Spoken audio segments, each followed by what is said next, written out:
Material para la materia Filosofía de la Educación 2. El humanismo integral. La pedagogía cristiana desde la segunda mitad del siglo XIX.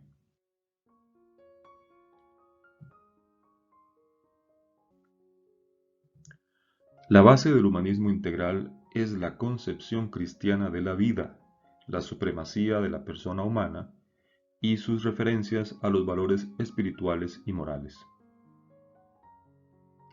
En el libro Humanismo Integral, que es una de las obras de mayor impacto de Jacques Maritain y el cual sirvió para la acción de muchas personas y organizaciones políticas y sociales y para el ordenamiento del pensamiento, se lee el siguiente texto. El despertar de la conciencia cristiana y los problemas estrictamente temporales, sociales y políticos implicados en la restauración de una nueva cristiandad traerá consigo el nacimiento de nuevas formas políticas específicas al nacimiento de inspiración intrínsecamente cristianas. El humanismo integral se convirtió en un modelo, una escuela de formación, compromiso y vida por su valiosa contribución en las responsabilidades que deben asumir los laicos en las diversas actividades con un contenido definido, el cristianismo social. Humanismo integral es un proyecto político denominado ideal histórico concreto de una nueva cristiandad. Es una concepción cristiana a tres niveles, a nivel comunitario, a nivel personalista y a nivel pluralista. Comunitaria porque tiene el bien común como exigencia suprema de la naturaleza humana. Es diferente a la simple suma de los bienes particulares y superior a los bienes individuales. Es personalista porque busca la perfección y la libertad que el ser humano pueda desarrollar los grados de vida en lo material, intelectual y moral. Y es pluralista porque está basada en el espíritu de la diversidad y la libertad.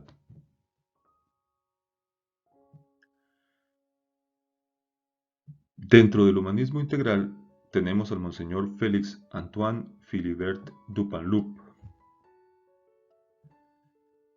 Dupanloup nació en Francia, fue ordenado sacerdote en París en 1825. Como escritor y orador fue incansable en sus esfuerzos en favor de la Iglesia Católica y su clero.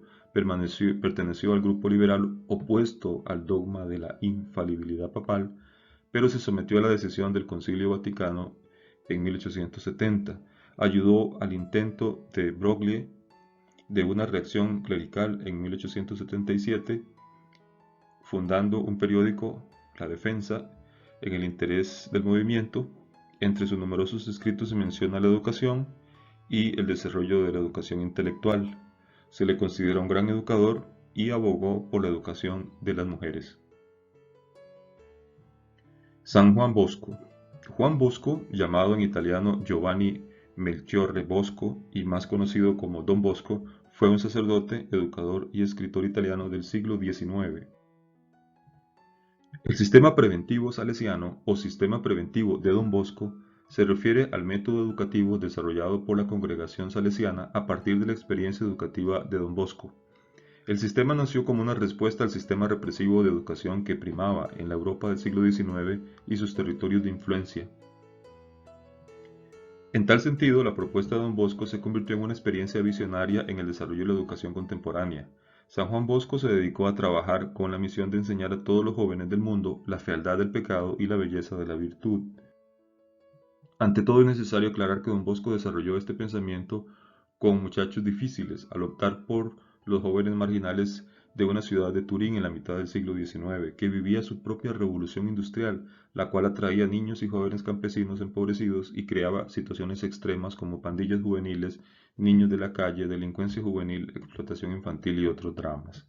Algunos elementos descritos por Don Bosco de su sistema preventivo son los siguientes. El adulto educador, formador, debe ser una persona de vocación por el oficio educativo y no practicar esto como un mero oficio. El joven nunca debe estar solo, sino sentirse siempre acompañado. La asistencia salesiana no es vigilancia o guardia de chicos, sino una presencia formativa y constructiva. Las actividades lúdicas, recreativas, deportivas y artísticas son esenciales en la formación del joven.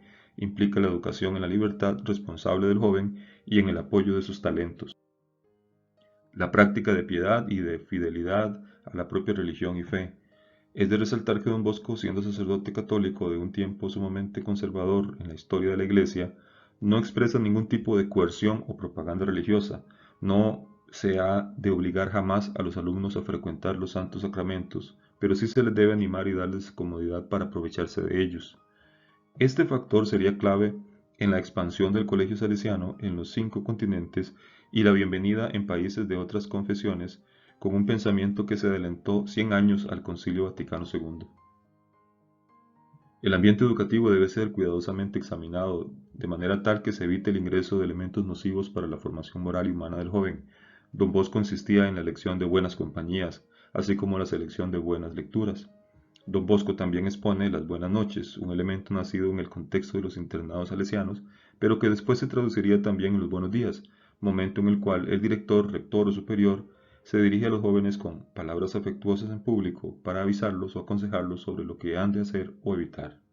Las buenas noches o su correlativa buenos días significaba una reflexión de lo que pasaba en la cotidianidad de la escuela y de las moralejas que de ello podría nutrirse toda la comunidad educativa.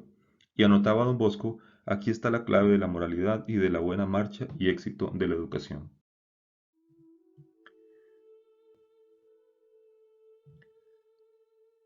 El beato Marcelino Champagnat nació el 20 de mayo de 1789 en Francia, durante los años en que Francia sufría grandes cambios políticos y sociales a raíz de la Revolución Francesa. Jamás asistió a la escuela durante su niñez debido a los malos tratos por parte de un profesor contra uno de los alumnos, debiendo ser educado por su tía monja Luisa Champagnat. Hasta su entrada al seminario en 1805, Marcelino trabajó como pastor. La familia de Marcelino era numerosa.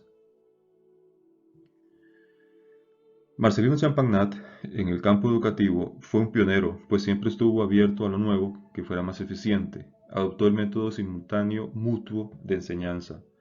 Adoptó igualmente un nuevo método de lectura, el fonético silábico, en reemplazo del tradicional del deletreo.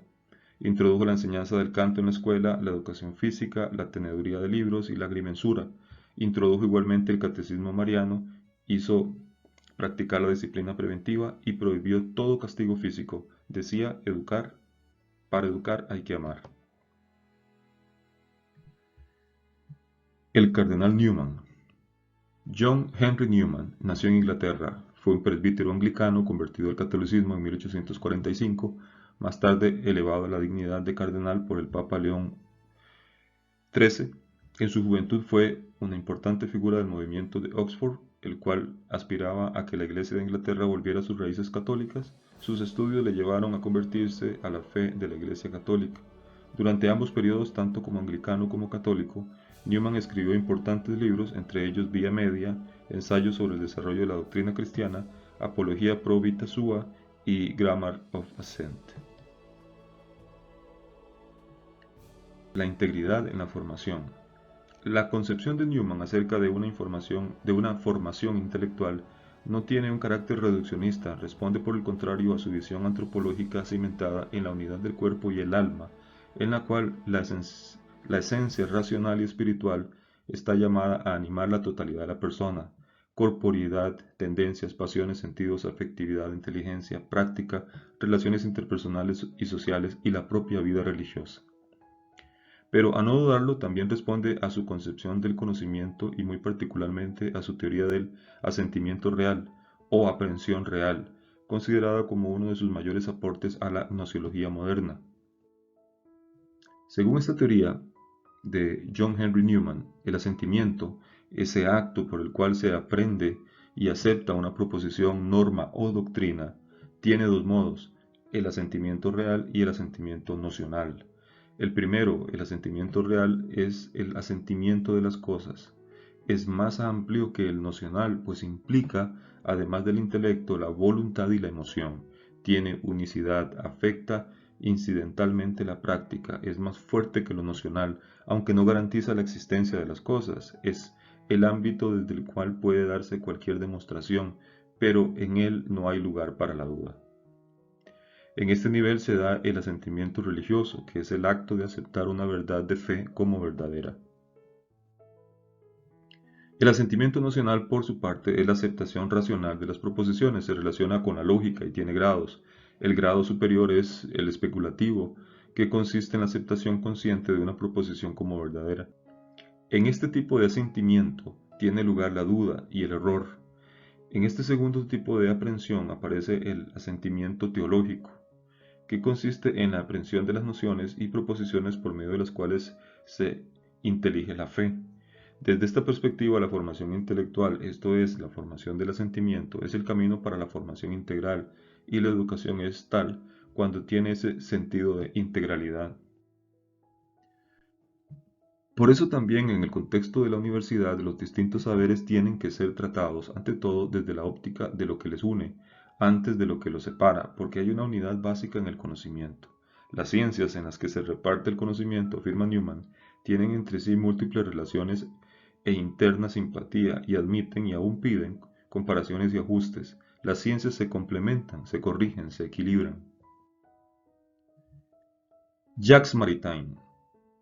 Jacques Maritain plantea que se necesita de una fundamentación filosófica de la pedagogía y de las ciencias para que contribuyan con medios, técnicas y métodos educativos.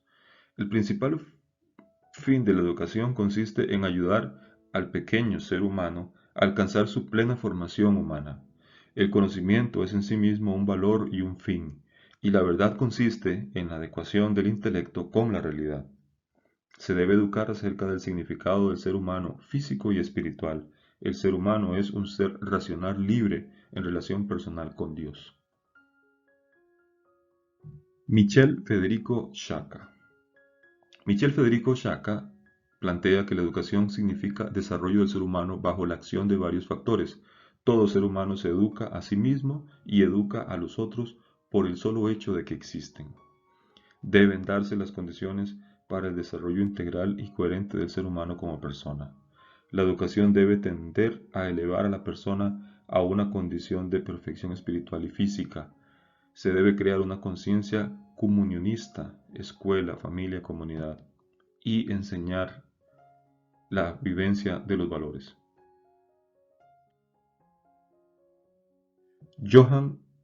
Joachim Spalding nació en Alemania.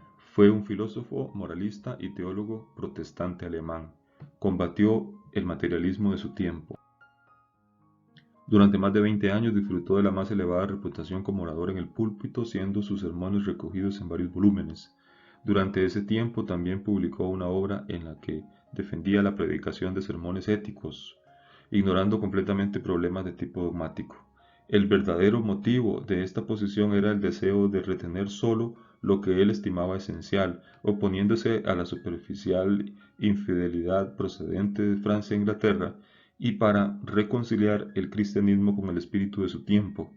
Esta misma actitud llevó a Spalding a escribir una vívida descripción de la indiferencia y poca profundidad religiosa que prevalecía en los altos círculos de la sociedad de su época.